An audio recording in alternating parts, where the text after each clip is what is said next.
So welcome to the fourth tutorial on Krok 1 2016 booklet, Krok 1 2016 booklet, the fourth lecture or the fourth tutorial.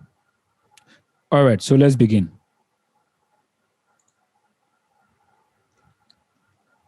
So a patient with acute MI has been administered with heparin as a part of complex therapy. Sometime after heparin injection, the patient developed hematuria. What heparin antagonist should be injected to remove the complication? I think we had a question like this the last time. And if I am correct, one of you asked a question, why is it not Vicasol? Isn't it? One of you asked it. However, over here, we're not going to go in for what? For Vicasol, which is actually vitamin K. However, your answer would be what? Protamine sulfate. Protamine sulfate. This protamine sulfate antagonizes the anticoagulant effect of heparin. The anticoagulant effect of heparin. What it means is that the positively charged protamine interacts with negatively charged heparin. Negatively charged heparin, thereby nullifying its effect. Nullifying its effect. And that is why over here, your answer is what? Protamine sulfate. Protamine sulfate. So your answer is C. The key reaction of fatty acid synthesis is the production of malonyl-CoA. What metabolite is the source of malonyl-CoA synthesis? What is the source of this synthesis? Guys, if you can remember glycolysis, entering into citric acid cycle. Citric acid cycle. If you can remember it very well, from pyruvate, we have this, isn't it? Then you have the combination of something else coming to combine with something else, isn't it? Giving you a name. Then it becomes a cycle. It becomes a cycle. So usually, malonyl-CoA, it is formed by the carboxylation of acetyl-CoA. Formed by the carboxylation of acetyl-CoA, and it uses the enzyme called what? Acetyl-CoA carboxylase. Acetyl-CoA carboxylase. And that is why over here, what is the main source of this malonyl-CoA synthesis? And your answer is what? Acetyl-CoA. Acetyl-CoA. This is what A. If I were you, I'll go the extra mile and look out for the citric acid cycle. How it is. Citric acid cycle. Look for it. It's a very nice diagram. You appreciate it more, and this will remain in your head forever. All right. So this is what? Acetyl-CoA. Acetyl-CoA. So Faustina, you know what to do, isn't it? Okay, sir. All right. So those who are on the Telegram page, please make sure you have access to it. And I believe you can also post it on the Zoom chat, right? Or it can be posted. Is it possible to post a picture there? I think it is. All let right. me try. So try it when you find the picture so that they can also see it.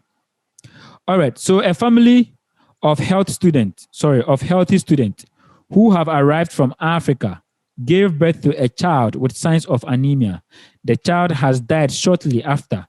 Examination has revealed that the child's erythrocytes are abnormally crescent-shaped. When we say something is abnormally crescent-shaped, what disease is it? Who can tell me? Crescent-shaped. Sickle cell anemia. Sickle cell anemia. So this person having what? A sickle cell. Hemoglobin what? S. If you can remember the type of hemoglobin. So this is what? Sickle cell anemia that has killed this person. Now, the disease is characterized by autosomal recessive. Determine the genotype of the child's parent. Determine the genotype of the child's parent. Now, they are saying that the child's parent are what? Are healthy. So if the child's parents are healthy, what are the possible genotype for a healthy mother or father? Who can tell me? What would be the genotype? Will it be AA, capital AA, or small AA? Or A, capital A, small a? Who can tell me? What would be the genotype of the mother or of the father? Capital A, small a. Capital A, small a. Okay, capital A, small a. What about AA? Is it possible to have somebody with AA and it's normal? Yes. Good. Yes. So what it means is that the possible genotype of the father and the mother is either capital A, isn't it? Or capital A, small a. These are the only possible genotypes of the parent. However, for us to be talking about the child having the sickle cell, what it means is that it can never be AA, isn't it? The parent genotype can never be AA, but rather to be what? Capital A, small a. What it means is that they are only what? Carriers. And sometimes carriers think that they don't have it. They don't show signs and symptoms that they have it. So they are just what? Carriers. So when a carrier and a carrier woman, a carrier man and a carrier woman meet, they can produce this small AA.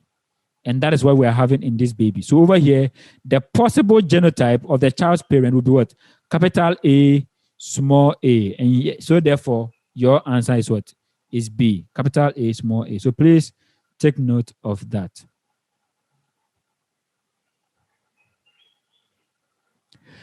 At a certain stage of cell cycle, chromosomes reach cellular poles, undergo this despiralization. Nuclear membranes are being formed around them. The nucleolus is restored. What stage of mitosis is it? What stage of mitosis is it? What it means is that at this point,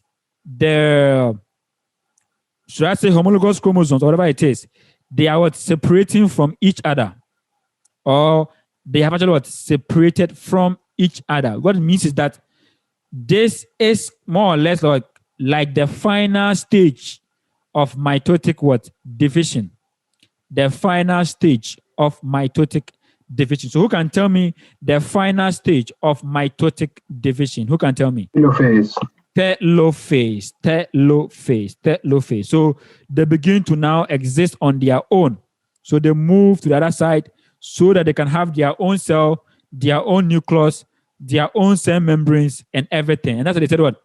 They reach the cellular pole. That means more or less they have divided.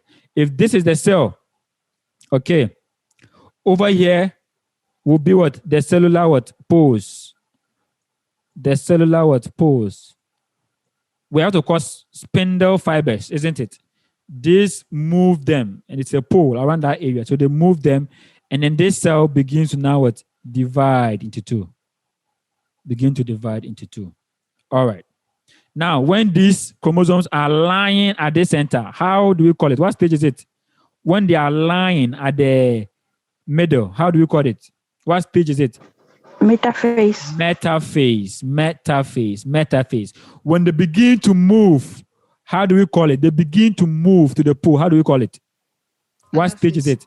Anaphase. But when they completely move, start forming their own cell, we are having what? The telophase. Exactly. So you guys are 100% correct. So over here, we're looking at the telophase.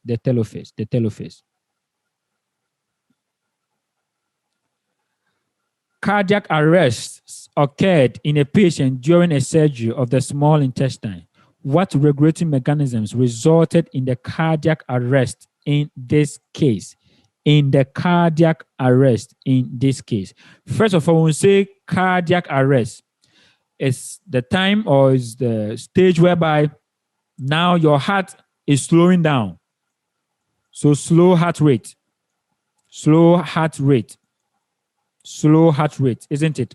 So more or less, if you're having a slow heart rate, that means your heart is shutting, isn't it? It is shutting down. And this is normally what? An involuntary what? Action.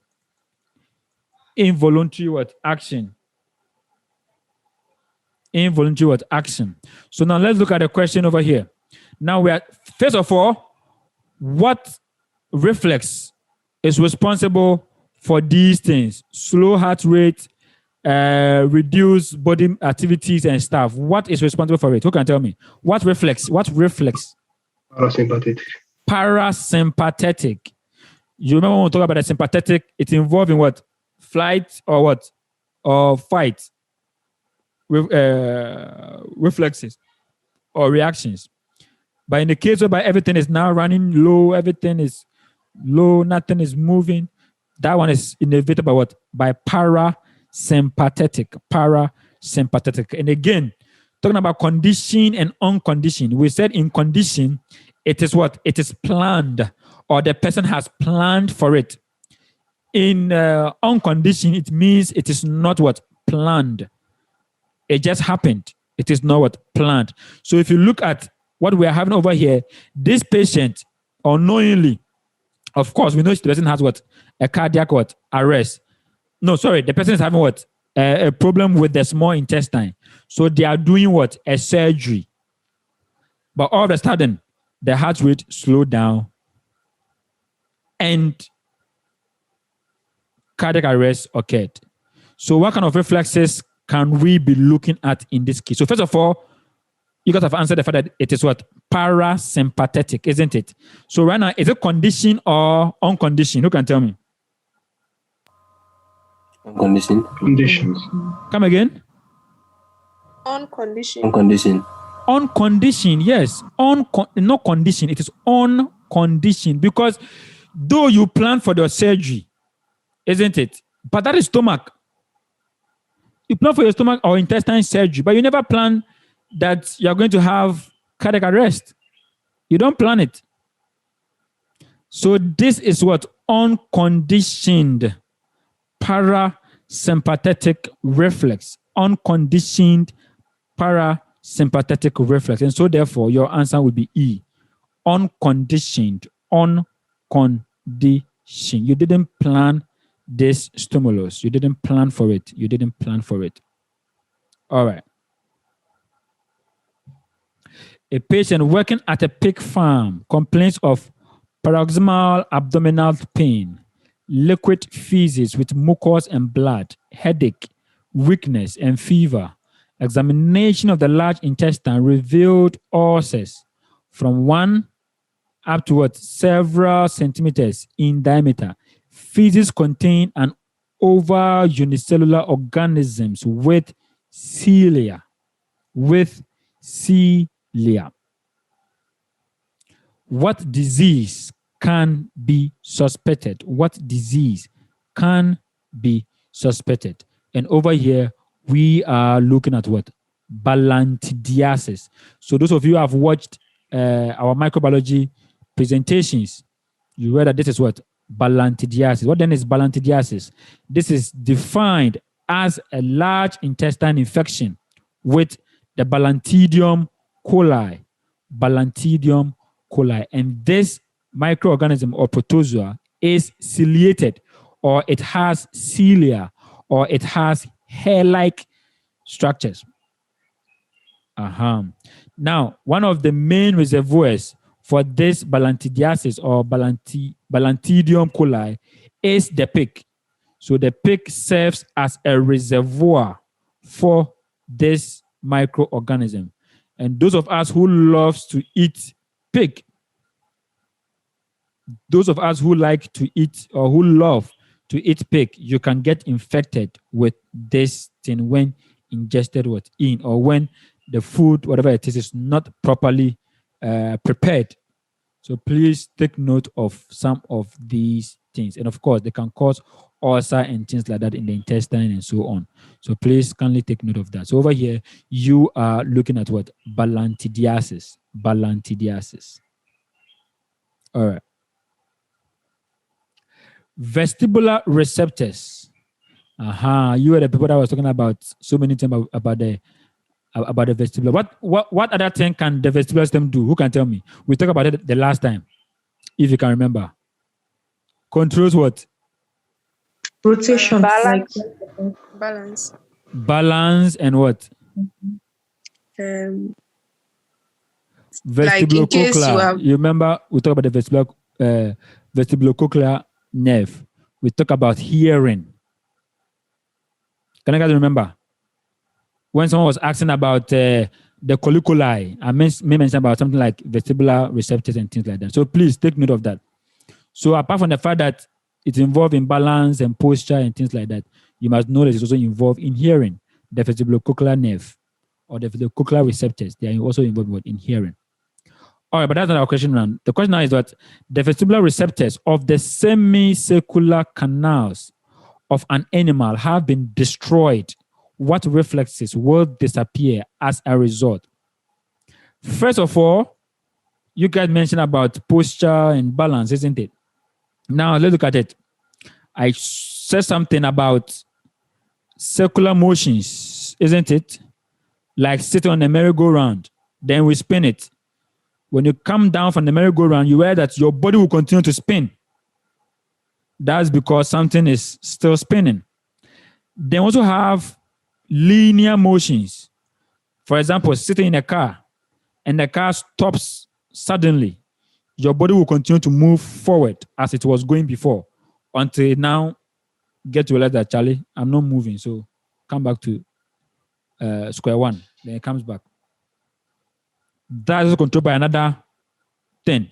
So my question is, what thing in the ear controls linear motion? Who can tell me? Linear motion is controlled by what? Linear motion is controlled by what? Yes? Electrical and circle. Exactly. Exactly. So the S and then the U. What controls circular motion? Oh. Circular motion is by what? The semicircular canals.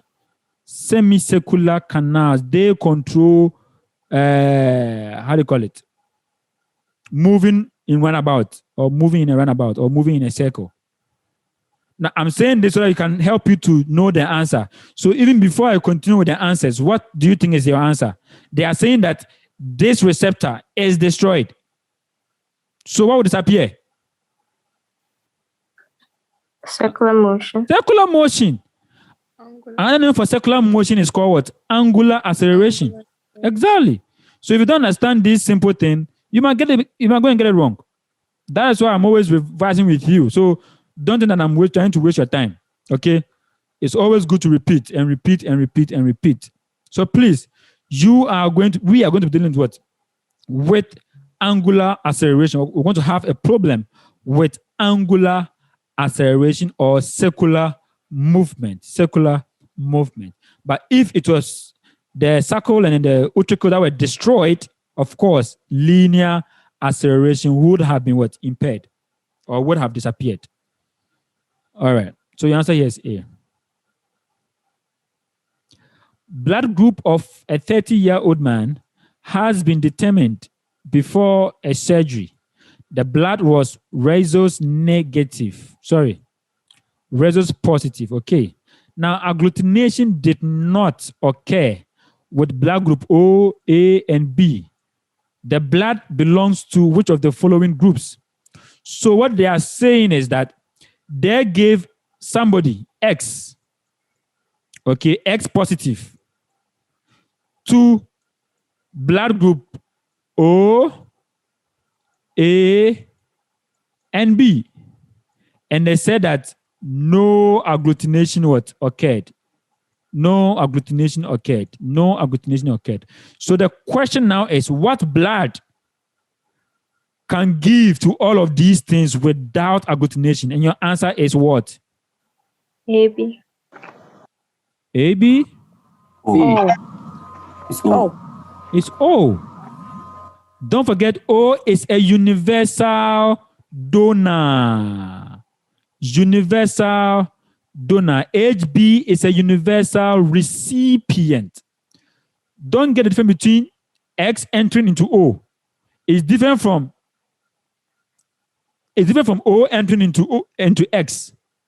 So always take note. If you say somebody is giving something, that means the person giving is the donor. The person receiving is the recipient. So this person we are looking for is donating. So what kind of donor is he? A universal donor.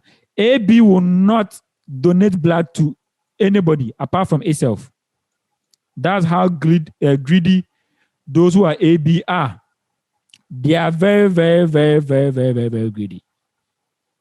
Joy, what's your blood group? Joy. A. Yeah, blood group A. So you two can only donate to only blood group A and blood group AB. At least I can donate.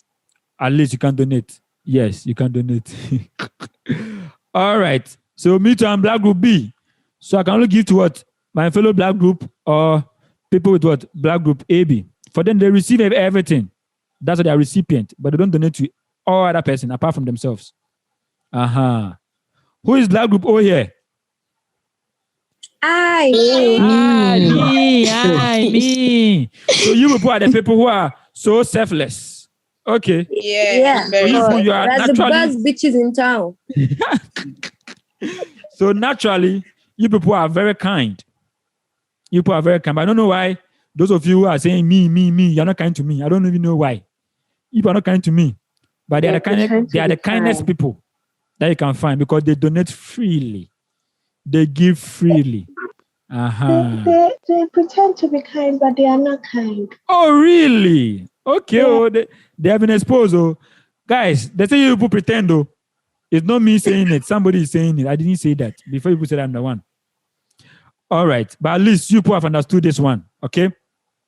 But the unfortunate thing about the old people is that they can't receive from anybody apart from themselves. And that is also very, very, very dangerous. Dangerous because if you're in need of blood, we have to go and search. Let's go and search. So as you are living with your people, start asking them, guy, my brother, my sister, what's your blood group? Start knowing their blood group. So in case you need help, for those of you who are ladies, you might enter into delivery. Maybe you must lose blood. You might lose blood. You need what? A replacement, isn't it? So you start finding out.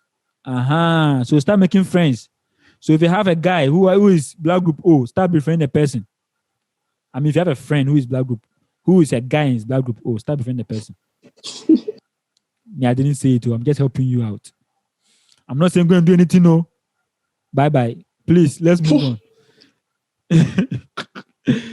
Histological specimen of a hemopoietic organ shows clusters of nodes and band-shaped lymphocytes that, along with stroma element, compose cortical and medullary substances. Name this organ. Name this. I think we solved it a few days ago, isn't it? So what's your answer? Lymph node. Of course. Lymphocyte. We are having what? Medulla and a cortex. So please, your answer is what? It's the lymph node. The lymph node. Please, if you are lost, it means you are not here the last time or you've not been following us. So please do well to have access to those materials. And you can find them on our, Our website. Okay. Find them and then solve them. Okay. It is known that in catecholamine metabolism, a special role belongs to monoamide oxidases. Guys, you remember when we were talking about what monoamide oxidase inhibitors, isn't it? If I can recollect, or if you can remember, what do we say are not controlled by these monoamide oxidase inhibitors? What did we say are not controlled by? Acetylcholine. Thank you.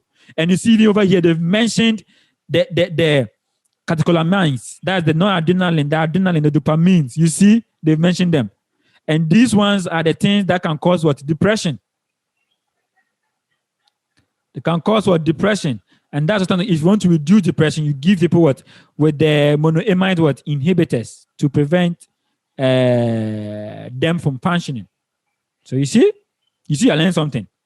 Now look at it. The question that this enzyme inactivates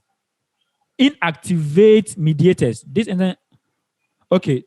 What they are saying is that these monoamide oxidases, how do they elicit their work? Or how did they nullify these guys? How did they nullify these guys or inactivate these mediators? And you, of course, you are going to be thinking of what? Of oxidative deamination. Oxidative deamination. Oxidative deamination. That is the process that they use. Okay, that is the process that they use. That's the process that they use. So over here, this is just biochemistry. You just have to understand all of these process of activation and inactivation. So over here, you are looking at what? At oxidative deamination. Now, when it comes to histamine, what process does histamine use? Who can tell me? Histamine, how does it elicit its action? Carboxylation, exactly. You guys can remember. Very good. All right, so here you are having what? Oxidative deamination. Okay. Now, who can tell me about collagen fibers? The glycine, the oxypolin, and those, how did they go about it? Hydroxylation. Yes, thank you. It means that you have been following. That was good. I love that. Now I'm a proud guy because of the knowledge you are telling me. I'm happy. What did she say? What did she say? Okay. Faustina, what did you say? Oh, Rabina said it. Okay, Rabina, what did you say? No, Faustina said it. But What did you say? I should repeat? Yeah, she didn't hear you. Good. Hydroxylation. Very good. So it's what? Hydroxylation. All this one, we have done them. And what are the substances that you see in for collagen? What are the things that you're going to see in urine or in blood?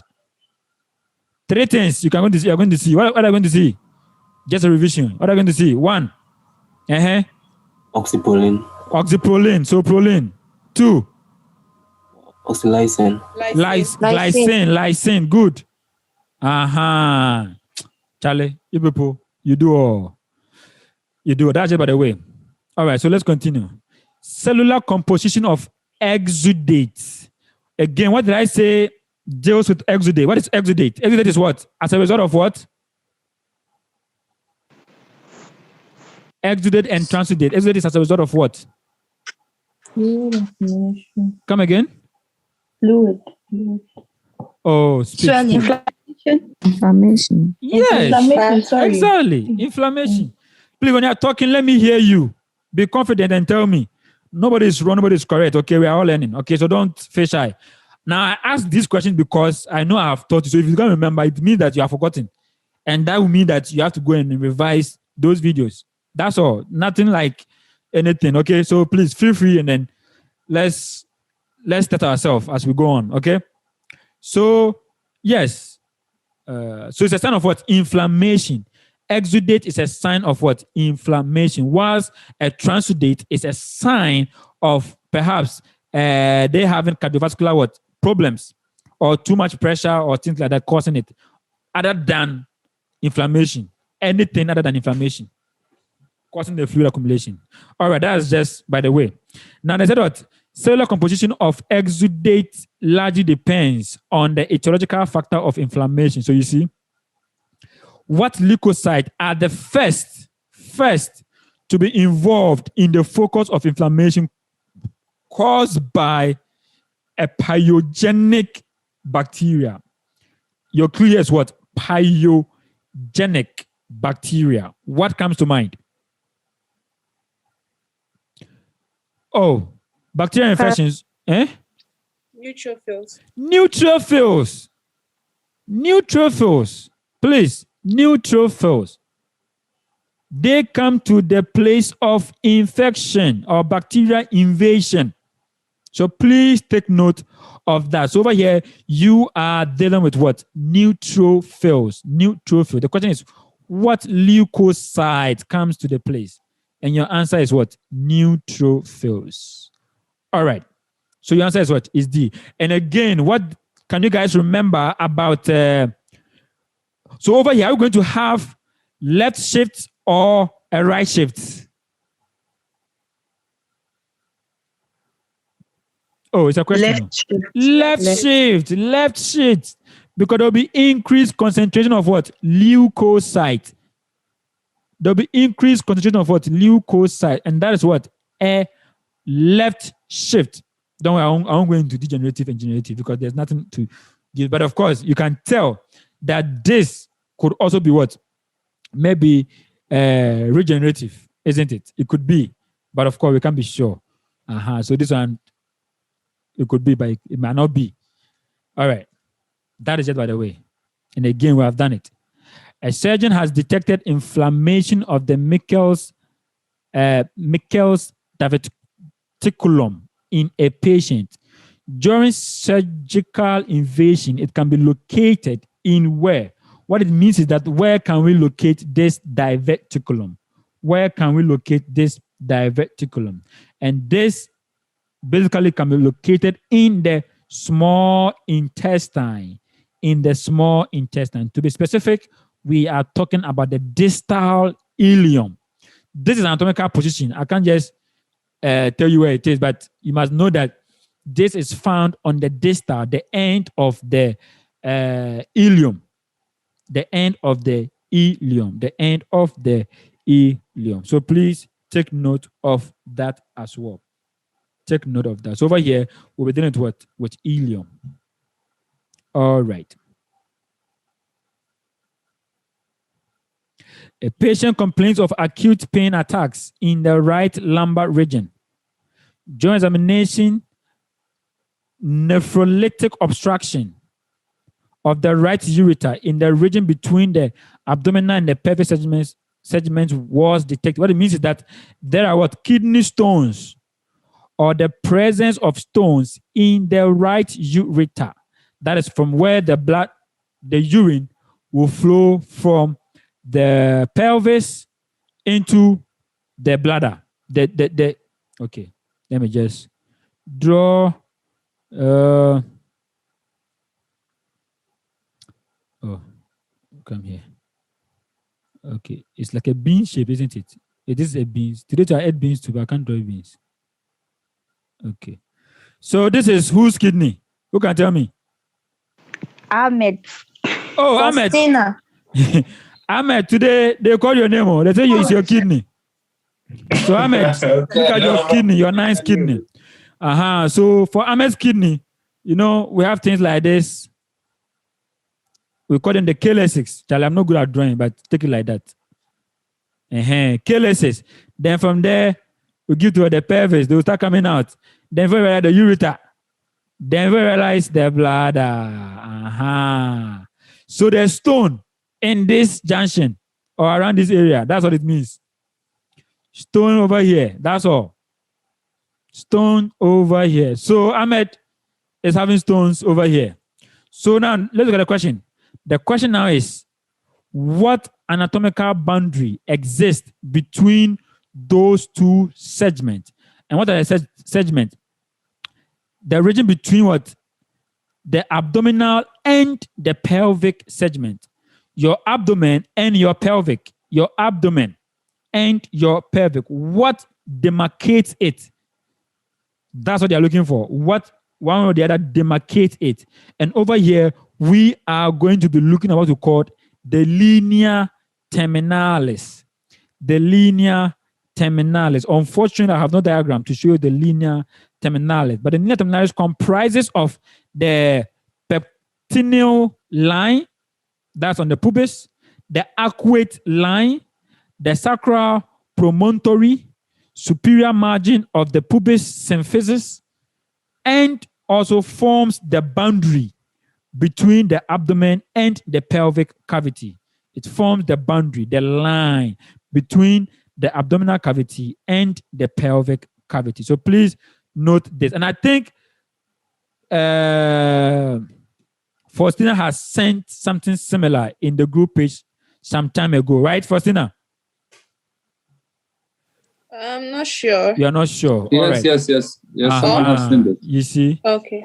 So that's what linea terminalis.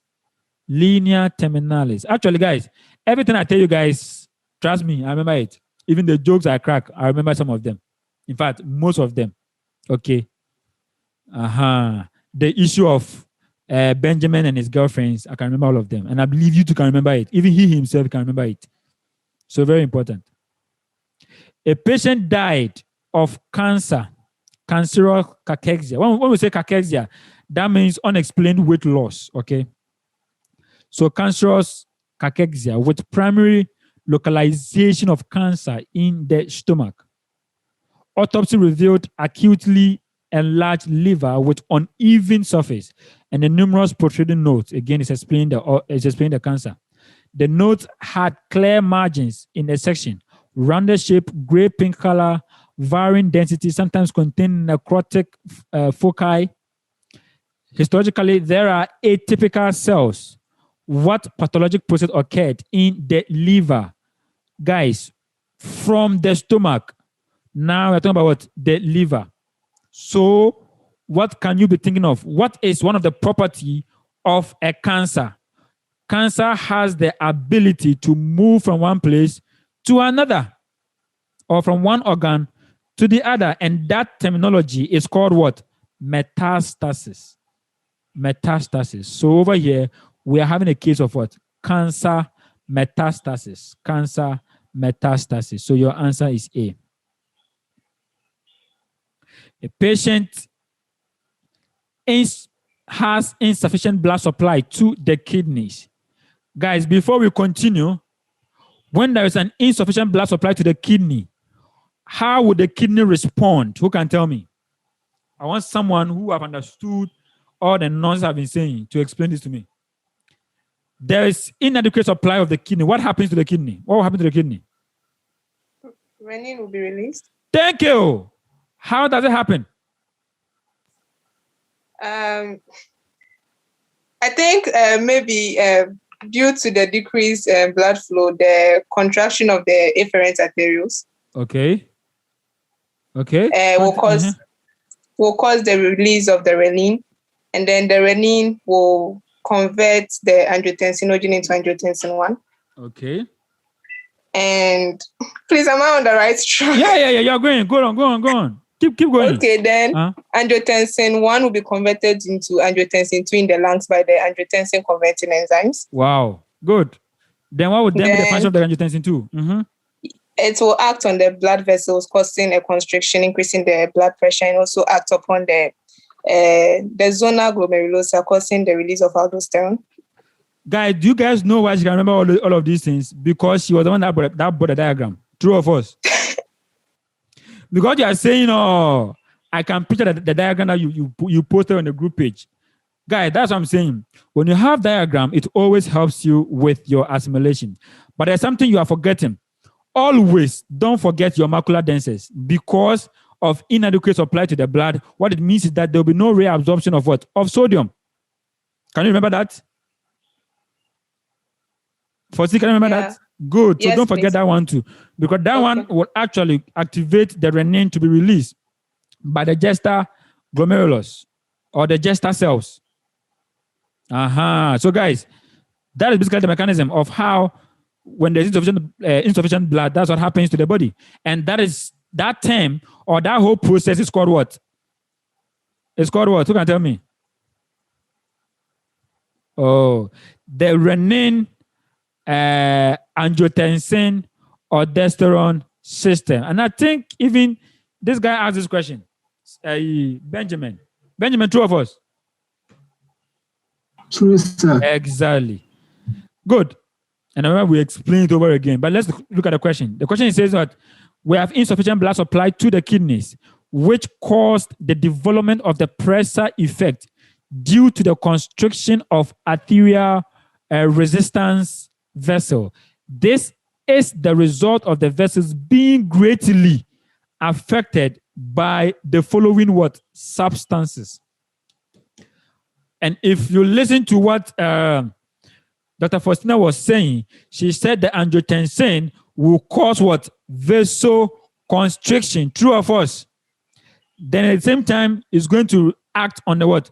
On the glomerulosa of the adrenal gland to release what? Sodium. And this sodium, when released into the blood, will conserve water.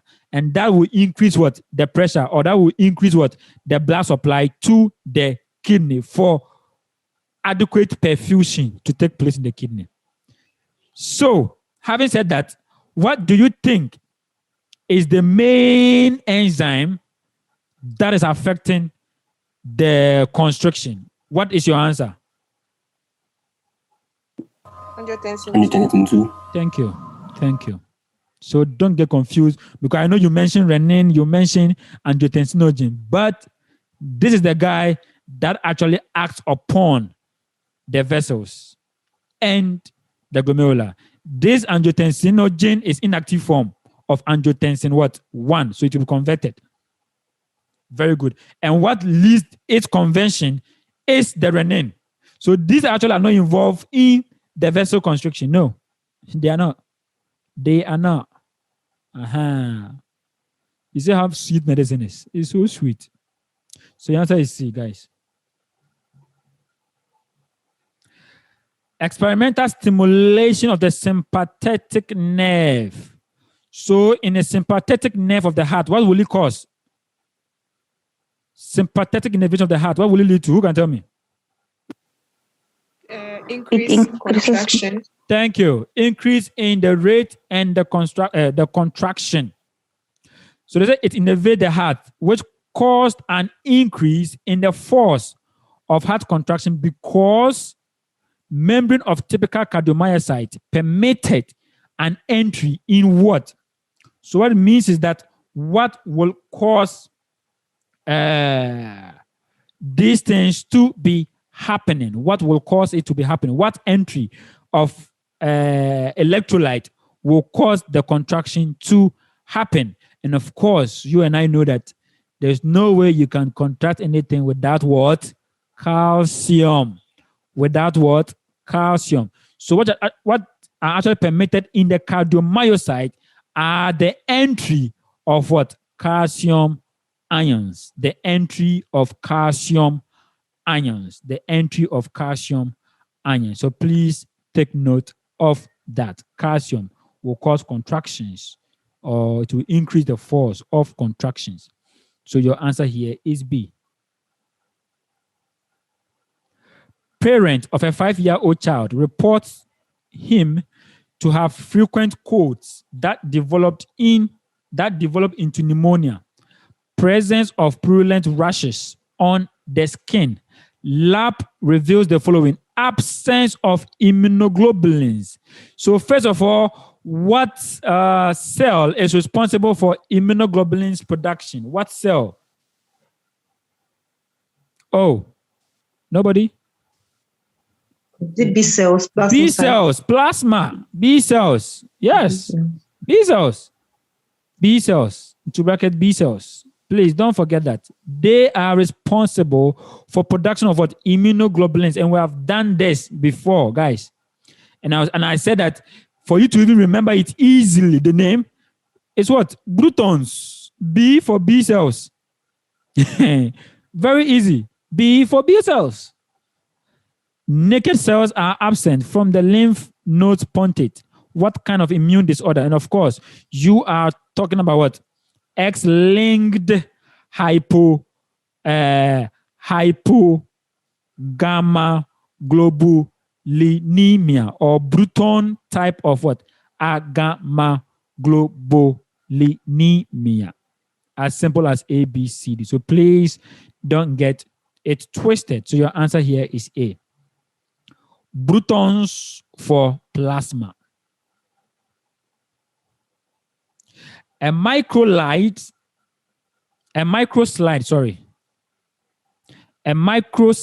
contains the specimen of a gland composed of several secretory circle-shaped pads that open in the common excretory duct. Common excretory duct.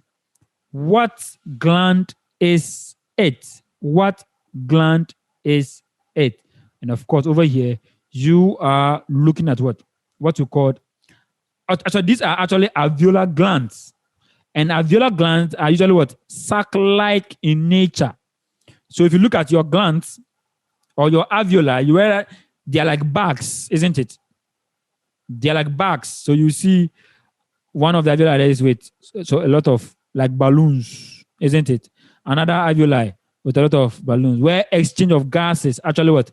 Take place. So alveoli. So the question is that what type of gland is it? And we are talking about the alveolar gland. They are what? Sac-like secretory glands.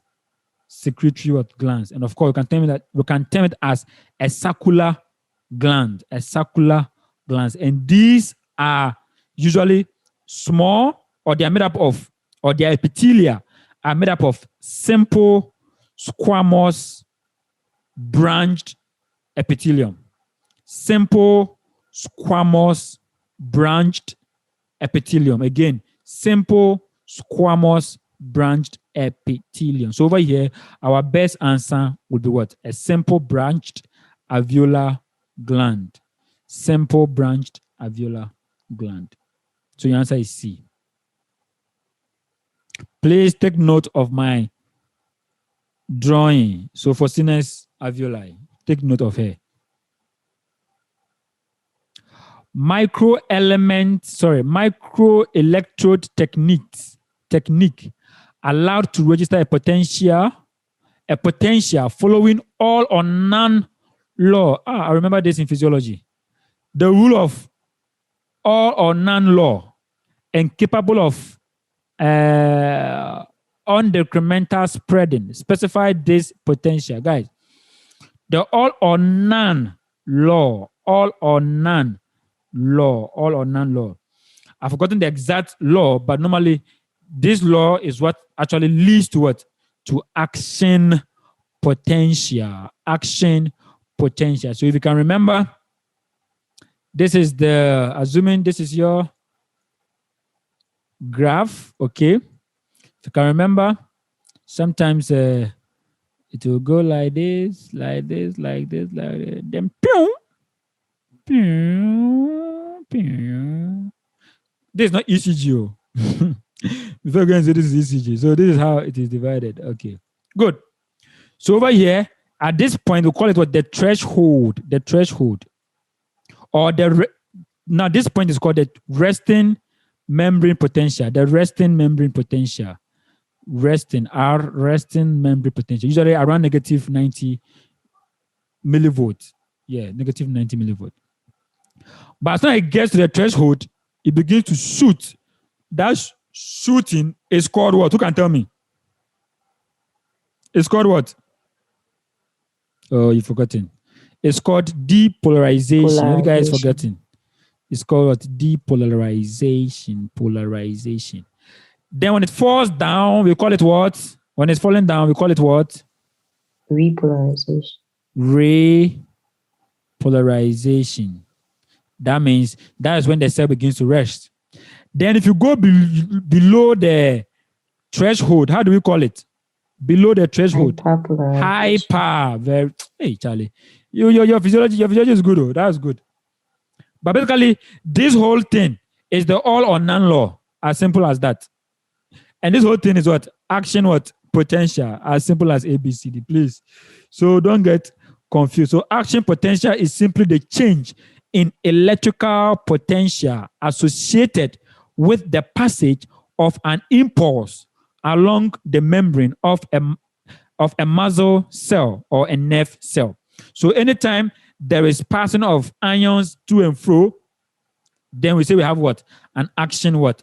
Potential. An action potential. And if these ions gets to the threshold, then it begins to shoot. We call it what? Depolarization. As simple as ABC. So please don't get confused. Over here, we will be looking at what? Action potential. Action potential. All right. I think it's in physiology. Examination of a patient revealed hypertrophy, and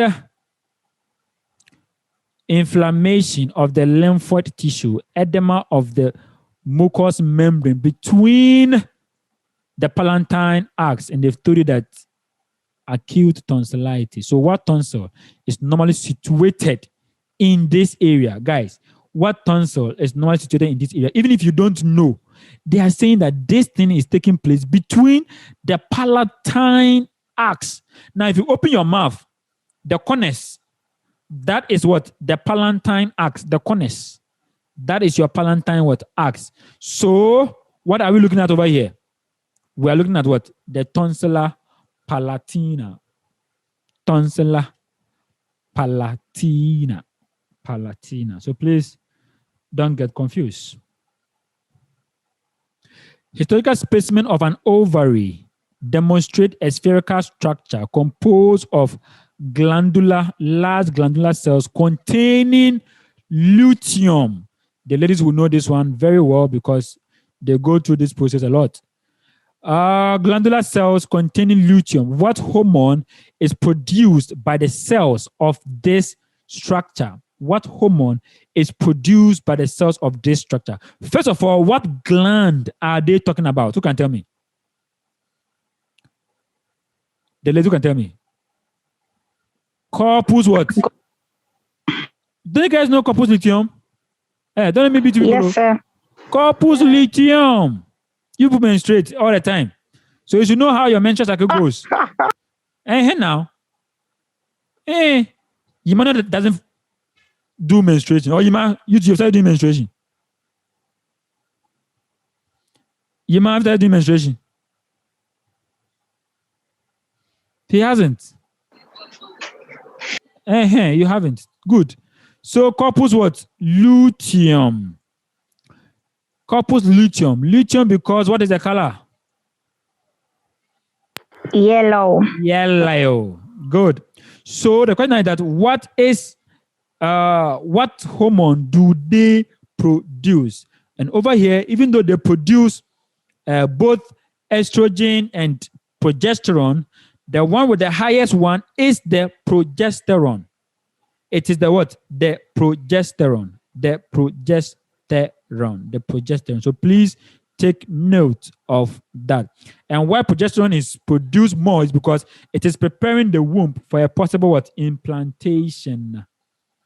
Preparing the womb for a possible what? Implantation. So you begin to form. Hey, Charlie, small epinephrine is coming. Epinephrine, Esther is coming. So let's prepare the way. The queen is coming. The king is coming. Let's prepare the way for him. Then your mother will not go and have sex. So it comes down. It begins to break down. Go and have sex. You won't go and have sex. Go. So that your queen will come. All right. But basically, we are doing with what? Progesterone, guys. Progesterone. All the notes I'm saying is all about what? Progesterone. Progesterone. Okay. All right. A patient who has been subsisting, what are they trying to say? Subsisting exclusively on polished, guys, what it means is that this patient is exclusively on a polished rice. Those of you who have been eating white rice are polished rice, I think, has developed polyneuritis due to thiamine deficiency. What vitamin is thiamine deficiency? Who can tell me? Vitamin what? B1. Vitamin B1. Thank you. Vitamin B1 deficiency will give you what? Thiamine deficiency. Who can tell me that that enzyme, that multi-enzyme that has about 3 enzymes? Who can tell me? It has 3 enzymes. Vitamin E1, vitamin E2, vitamin E3. And some time ago, we talked about lipoic acid. And we said in lipoic acid, it destroys vitamin E2. And for that matter, the whole vitamin is destroyed. This one, we are having what? Vitamin B1. Which one does it belong to? It belongs to vitamin what? Vitamin E1, because it's a cofactor, isn't it? TTP, cofactor. So what enzyme are we talking about over here? What big enzyme are we talking about? A multi-enzyme. Who can remind me? Pyruvic acid. Pyruvate dehydrogenase enzyme.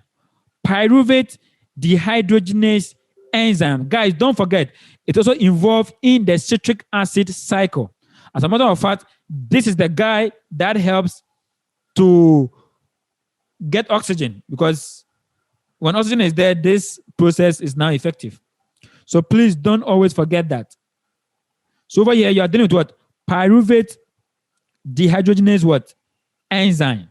And so therefore, over here, what substance is an indicator of such avitaminosis when it is excreted with urine? So what it means is that you will see a lot of what? Uric acid, because they are not being what? Utilized. So over here, you are looking at what? At D as your answer. D as your answer. So over here, your answer is what? Pyruvic acid. Pyruvic acid. So please don't always forget that. The pentose phosphate pathway. Pentose phosphate pathway. That will be hindered because of inadequate pyruvate dehydrogenase. All right. When blood circulation in the damaged tissue is restored, blood circulation is restored, lactate accumulation stops. First of all, what causes lactate accumulation? Who can tell me? Anaerobic respiration. Anaerobic respiration causes what?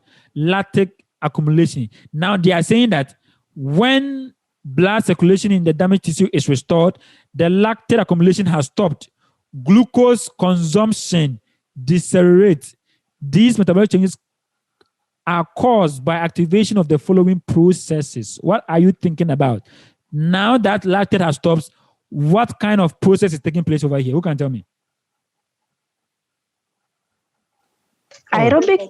Exactly, aerobic. Guys, aerobic or aerobic glycolysis is now taking over. So please take note of that. That's why I was asking you, what causes lactate accumulation? And you said in the absence of liver, anaerobic. So now if that has stopped, it means that aerobic glycolysis has now taken place, as simple as ABCD. All right. A 67-year-old patient complains of a periodic heartache, dyspnea during physical activity. ECG reveals extraordinary contraction of the heart ventricles. Such arrhythmia is called what? Extraordinary contraction. What it simply means is that we are having what we call a premature heartbeat or a premature contraction. What is the name of that term? A premature heartbeat is called what? Extrasystole. Extrasystole. So extrasystole is also known as what? An extra contraction or a premature ventricular contraction outside the normal rhythm. As simple as ABC. And your clue here is what? The ECG telling that we're having what? An extraordinary. That means extra contractions are taking place. So you hear your answer is what? Is E. Your answer is E. In fibrillation, you know, when the P wave is there, that's fibrillation. So please don't take note of that. Bradycardia, you know. Tachycardia, you know. Flutter, you know. So please, over here, we are dealing more with what? Extrasystole. In investigation of the serum proteins, various physical and physiochemical methods can be used. The serum albumins and globulins can be separated by the method of what? In other words, how do you separate albumins from globulins? Yeah, someone wants to say something. Okay, so over here, you're dealing with what? Electrophoresis. Electrophoresis. And this is a lab that is used to separate macromolecules based on the size. on the side. So electrophoresis. So yeah, here your answer is what is C.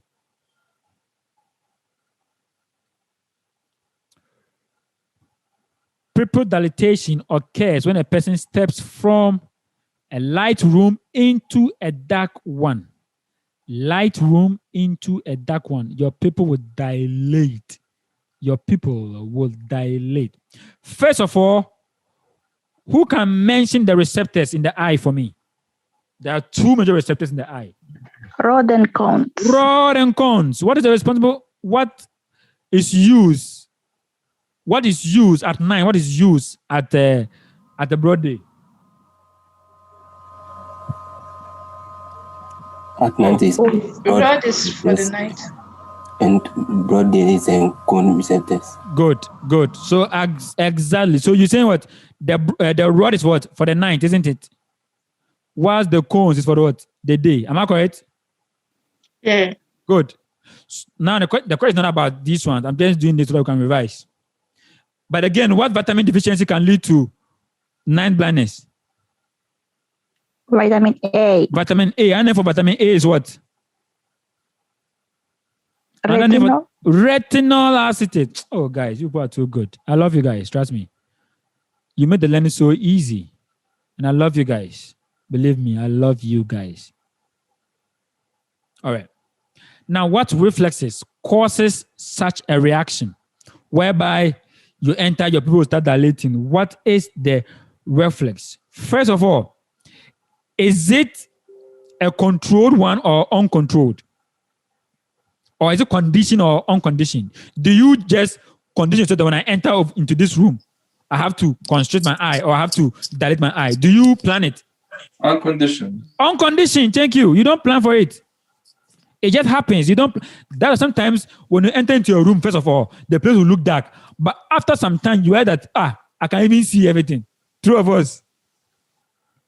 It happens. Even if you say false, I've already said true. It happens. You enter a room for the first time, you wouldn't see anything. It's like if you are blind. But after some time, you hear that, you can see. That's because your rods are doing very well and your people are dilating very well. So again, this is what? Unconditioned. Unconditioned. Now, pupil dilatation, where your eyes become so open, is it a sympathetic innervation or a parasympathetic innervation? Who can tell me? Sympathetic. Sympathetic, yes, sympathetic innervation. Your eyes will begin to become Charlie. It can even become so red. Charlie, your sympathetic system is getting activated. Okay. It's getting activated. That means you are in for something. So please take note of that. So over here, you are looking at what? At a sympathetic, unconditioned reflex because you didn't plan it. You don't plan for it. It just happened that your eye was just dilating and it is a sympathetic innervation. All right. Cells of a person working on a conobile exclusion zone has undergone a mutation in the DNA molecule. However, with time, the damaged interval of the DNA molecule has been restored to its initial structure by a specific enzyme.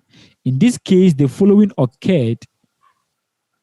What it means is that what DNA process has taken place, whereby there's a restoration of the initial structure. So even by virtue of the English, restoration to its initial structure, what are you thinking about? Repair. You are thinking about repairing. You have repaired the DNA. So a DNA repair is a collection of processes by which the cell identifies and corrects damage to the DNA molecules that code its genome. So over here, you are thinking of what? A DNA repair. This is different from replication, transcription, reverse transcription, whatever. It's different from them all. And you know it because we have done biology basis. We've done it. So please, if you are new, do your possible best to get a hold of all these tutorials because it's going to help you. And by next month, this tutorial will end. That means that you will need to review all those videos. And I've updated the videos. All videos that you're looking for is there. All right. Autopsy of a 5-year-old child revealed in the area of the vermis of the cerebellum. What is the function of the cerebellum? Oh, Balance. balance, control and balance. That is why you can also find this oculo stuff, the vestibular stuff. You can also locate them there. But it's their how do you call it? Their nerves or their centers are found in the cerebellum, okay, before it now moves. So please take note of that. So in the vermis of the cerebellum, a soft grayish pink node, grayish pink in diameter with the blood margins and areas of hemorrhage.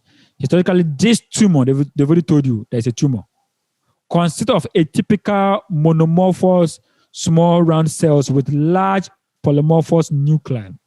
What tumor are you looking at for? What tumor are we looking at for? And of course, we are looking at what? At the medulloblastoma. Medulloblastoma. This is a cancerous tumor. It is also called cerebellar primitive neuroectodermal tumor. I repeat, it is also called cerebellar primitive neuroectodermal tumor. Cerebellar primitive neuroectodermal tumor. So again, it tells you that we are dealing with what? The base of the skull or the posterior fossa. So this cerebellum is found at the posterior fossa or around your forehead. Sorry, around your occiput area. All right. So your answer here is what? Is D. When studying the signs of pulmonary ventilation, reduction of the force. Guys, before I continue with all of these things, all of these things, first of all, where is the center for ventilation or respiration? Center. The what? The oblongata. So when there's a problem over there, what kind of respiratory problem does it take place? When there's a problem in the centers, what types of respiratory disorder are we having? Is it restrictive? Is it obstruction? Is it dysregulation? Dysregulation. Very good.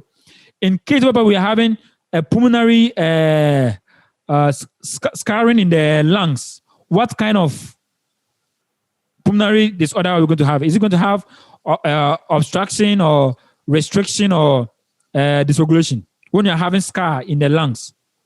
Restrictive. Good. What about if you're having something like asthma? What kind of disorder is it? Obstruction. Thank you. So this question, you have already answered your question. I mean, you have already answered the whole question. Now look at it. When studying for signs of pulmonary ventilation, there is a reduction of forced expiratory volume. Reduction of forced expiratory volume. What does it mean? It means taking air out. It's what? It's decreased. Breathe out and you are suffering. Why would there be something like that? Who can tell me? Why would there be something like that? Restrictive, obstruction, or dysregulation? Obstruction. So over here, what's your answer? Your answer would be what? Obstructive pulmonary disease. Obstructive pulmonary disease. An example which is very, very, very common is what? Very common is what? Bronchial asthma. Bronchial asthma. Thank you, doctor. Thank you. Hope this one is very clear to you guys now. A specimen of a parenchymal organ shows a poorly delineated hexagonal lobule surrounding, guys, we've talked about this, surrounding a central vein, and the interlobular connective tissue contains in it an embedded triad. That's an artery, a vein, and an excretory duct. What organ are we talking about? What organ are we talking about? So, what is your answer? We'll talk about this. What's your answer? Liver. Exactly, Liver. liver. Thank you. Liver. Guys, can I give all of you a hug right now? Please. Please. Social distance. Social distancing. Now I know a Dollars, penny please, dollars. you don't love me. Is that what? Replace it with dollars. Our account numbers, we'll send them to you. Hey. Now I know those people want me to be poor. Now I know them. I know them. Those want to empty my account. Now I know them. Tolu has already sent it. Hey. Tolu, is that so? Don't worry. When we finish, we'll talk about this thing. Now I know my enemies.